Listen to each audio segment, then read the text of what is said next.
பாய், வெளியூர்ல இருந்து வரேன் பாய். வேலை இருந்தா ஏதாவது கொடுங்க பாய். ரொம்ப சிரமமா இருக்கு பாய். நீங்க என்ன வேலை சொன்னாலும் நான் கேட்பேன் பாய். மளிகை கடை வேலை எல்லா வேலையும் தெரியுமா உனக்கு?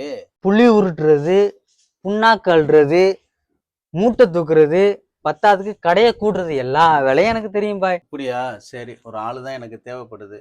ஆனா எவ்வளவு சம்பளம் எதிர்பார்க்குற நீ? வேலையை பார்த்துட்டு சம்பளம் கொடுங்க போதும். தம்பி, இது சின்ன ஊரு, சின்ன கிராமம், சின்ன கடை. ஏதோ என்னால முடிஞ்சது ஒரு நாளைக்கு ஒரு 300 ரூபா தரலாம். அதெல்லாம் ஒன்றும் பரவாயில்ல பாய், நான் வேலை பார்க்குறேன்.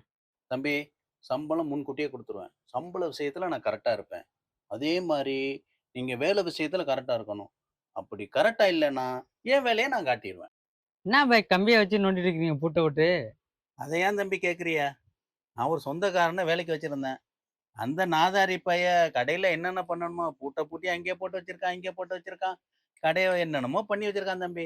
பண்ணி வச்சுட்டு ஆளு எஸ்கேப் ஆயிட்டான். அதான் இந்த பூட்ட பூட்டிட்டு சாவி எங்க தூக்கி போட்டான்னு தெரியல. தொறந்து தொறந்து பார்க்குறேன், தொறக்க முடியல தம்பி. இதெல்லாம் பெரிய மேட்டரே கிடையாது, என்கிட்ட விடுங்க, நான் பார்த்துக்கிறேன்.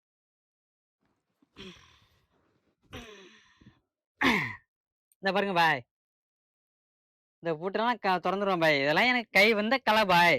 எத்தனை பூட்டை நான் திறந்துருக்கேன். தம்பி, அப்படியே இங்க வாங்க. அந்த பூட்ட கொடுங்க.